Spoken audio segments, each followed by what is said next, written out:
Watch out, let me get a shot. Where they at? Where they at? Hey, where they at? Where is it? Where they at? Shooting from in there. There were a number of journalists embedded with the US Marines as they embarked on the battle for Fallujah in November of last year. One of those reporters was Kevin Seitz from the American network NBC. This morning, the Marines seemed to come into the city unopposed. Kevin has spent nearly 10 months as an embedded journalist in Iraq. But he'd never before captured anything like this. Yeah, he's breathing. He's faking he's fucking dead. Yeah, he just I had a pit in my stomach. I didn't feel like this was great footage. I knew exactly what it was. It was something that has been captured on camera very few times in war. Reports of a Marine shooting an unarmed wounded combatant quickly flashed around the world. Exclusive first-hand account of what happened inside that mosque. At the time, most Western audiences didn't even get to see the shooting. For instance, NBC only showed this black and white still. But with Kevin's raw footage and his eyewitness account, Dateline can now reveal the full story behind the incident. It had all begun the day before the shooting. Kevin had been at that same mosque with a unit of the 3rd Battalion, 1st Marine Division. As the US troops fought their way into the mosque on that Friday, they had killed 10 out of 15 suspected insurgents. Yeah, we gotta fucking put 2 in each bag. 5 wounded men remained. They were disarmed and treated by Marine medics.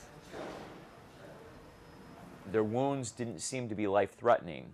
They were serious, but not life-threatening. And I asked the lieutenant colonel, what will be done with these men? Will they be evacuated? And he said, yes, they will. So we left that mosque. The men were still alive. Apparently, they were left unguarded, but without weapons or anything, and the Marines advanced forward, moving south from the city.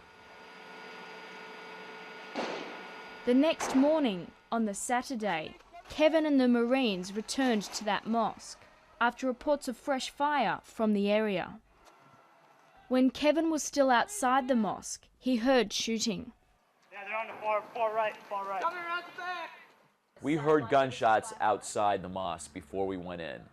And to my ear, I'm pretty familiar with what an M16 sounds like. They were single M16 gunshots, and there were 3 of them. It sounded like someone was being fired upon, and then moving over, firing again, and then firing again. Kevin overheard the following exchange between the platoon commander and his troops before they went inside. You shoot him? He comes up to the squad that had been inside the mosque, and he says, are there people inside there? And the Marine that had been inside holds up 5 fingers, signaling 5 people inside. Then the lieutenant asks, did you shoot them? And the Marine says, roger that, sir. And then the lieutenant asks, were they armed? And the Marine just shrugs his shoulders. Same guys from yesterday? See? All right. These are the ones from yesterday. These are the dead. These are the wounded that they never picked up. When I walked into that room, I immediately knew that these men that had just been shot again were the same wounded insurgents from Friday, from the day before.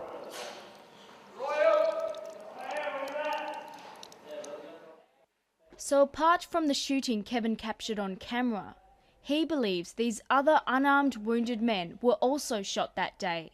This was largely ignored by the media at the time. We look at the evidence that these men were definitely shot again, freshly shot, after having been wounded the day before. And then one is actually killed point blank in front of my camera.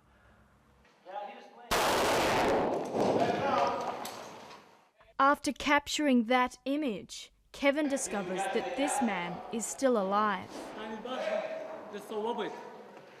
What happened? No, I know. صوبت هناك وتكلمت معاكم عند التصوير البارحة هنا أنا والمجموعة كلها وديتكم معلومات. Please speak Arabic على مودي. I don't speak Arabic. I want to give you information. The fate of this witness is unknown. I felt at that moment, I wish I hadn't been there. I wish I hadn't been in that spot at that time, just because I knew the responsibility that I would have at that moment on. The important part of this mission is Having been embedded with one particular Marine unit for 6 weeks, Kevin had become very close to the men. But things changed dramatically after the shooting. It was a really dark time. I had time after this incident where I was moved to the rear from the front lines. I had to leave my unit. But the reaction from back home was much worse. Kevin came under personal attack from the American public.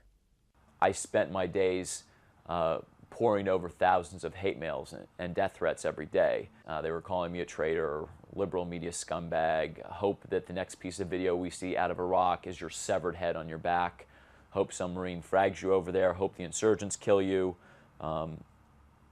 everything that you can possibly imagine. I'll be honest with you, there were times where I really felt like I wanted to destroy that tape and not release it to the public. The controversy over Kevin's footage has fed into a growing debate about how the American media reports home from the war in Iraq. Kevin is showing these final year journalism students the difference between the raw footage he shot and the report that was actually put to air. You probably have never seen this because I don't think it's even aired on American television, the full shooting. With the war such a hot political issue, the American media has become very reluctant to criticize the actions of American soldiers. Just minutes after the four-star general. So even before Kevin received the hate mails, he and NBC knew the delicate tightrope they would have to tread. In the NBC report, Kevin went to great lengths to explain why the Marine might have pulled the trigger. These U.S. Marines have had to fight for nearly every inch of ground taken in Fallujah. They've inflicted heavy casualties on insurgents here, but have also suffered many of their own, some from a new and harrowing tactic, booby-trapping dead bodies to explode when Marines come near. We were diluting it every step of the way. A lot of the mitigating circumstances we had to say over and over again. You know, he got shot in the face, they booby-trapped bodies. In fact, we didn't start with the shooting at all. We talked about X, Y, and Z and backed into it. At the same time, just a block away, one Marine was killed and 5 wounded by the booby-trapped body of a dead insurgent. So as dangerous as Iraq is, could the shooting be self-defense? And you know, that was a conscious effort, basically because we felt like we were going to take such fire on this story. Some people might think that you defended the Marine too much in your report. I think that people could make that argument. They could say that the mitigating circumstances were presented in such a strong, forthright way that perhaps, you know, the incident that happened didn't get proper play. The Marine squad has already been in here and shot the wounded men again. In the middle of all this media management and political controversy, the real debate appears to have been lost. Do you think that because of a paranoia to tell both sides of the stories and to explain everything and to make sure you're not accused of being biased, do you think that you can sometimes lose the truth? I think that the truth can become muddied in that process. I think it can become fairly foggy. Despite evidence of what appears to be a war crime, the tape hasn't provoked a much greater soul-searching about acceptable rules of engagement for the US military. Are these the kind of rules of engagement we use? And if so, we should be very open about it. Are we willing to live with the fact that they may do the same thing to US soldiers and US Marines, and potentially those kind of rules of engagement, will they lead to other repercussions for us in society? Will they create more terrorist acts because people feel that we're behaving unnecessarily violent or barbaric, you know, in war?